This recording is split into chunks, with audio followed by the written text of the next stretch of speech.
absolut. Però això és difícil de sostenir, ja ho vam fer en les consultes, és difícil de sostenir a mig termini.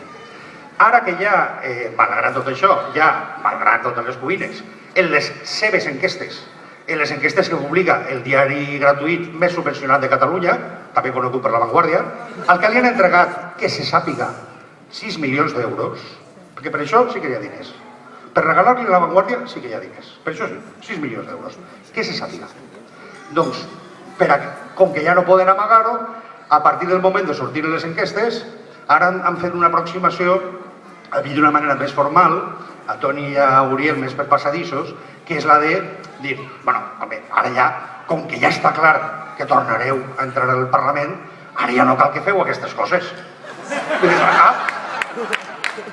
I de fet, a mi la setmana passada, en fi, un alt càrrec de la Generalitat, vam quedar a dinar, hem de parlar, tal qual, diu, no, és que clar, el que hauríeu de fer ara és, ja que ja sortiu, ja que això ja és segur, i ara les nostres enquestes també ho diuen, és fer una intervenció en el Parlament donant confiança al president Mas i dient que confieu en ell per a obtenir el pacte fiscal i per a allò que caldrà fer en el cas que el pacte fiscal no surti.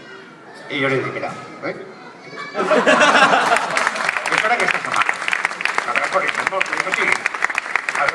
Això, teòricament, el dia 12 hi ha una cimera i teòricament el dia 26 s'ha de votar. Bueno, doncs em podries donar el paper que aneu a presentar i així podrem veure, en fi, tenim alguna certa base per això de la confiança? No, és que això, tal, però és que seria molt positiu que fessi un gest positiu de confiança. I jo dic, doncs no. No.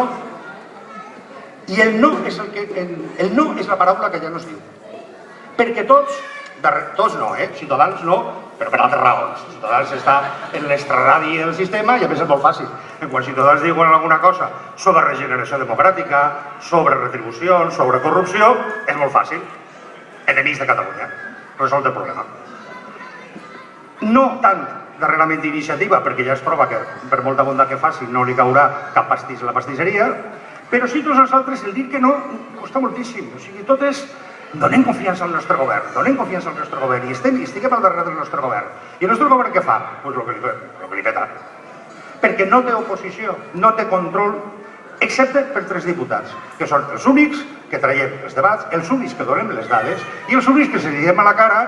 Aquí ha acabat el vídeo aquest en un moment, perquè la segona part, com estava ja Recoder i Rull mirant amb aquesta cara, en un moment determinat i vas dir, senyor Recoder, vostè què està fent ara? Fem mèrits perquè el nomeni conseller d'Abertis quan acabi de ser conseller. És això el que està fent.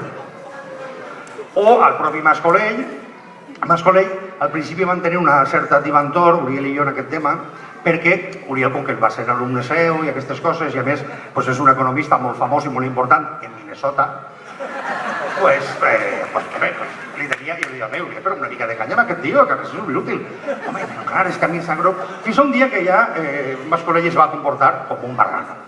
Una cosa d'aquestes de vostè quan em diu això, quan vostè va fer el tripartit i no sé què, i semblava que Uriel fos Montilla. I clar, era dir, bueno, a partir d'aquest moment ja ha canviat la cosa. I clar, dir-li des d'allà a Mas Colell, que a més va d'una manera ostensible amb un llibre i l'obri i es posa a llegir un llibre. Com que, clar, li importa 3 raves el que passa allà. Doncs en el moment que sortim nosaltres, deixa el llibre.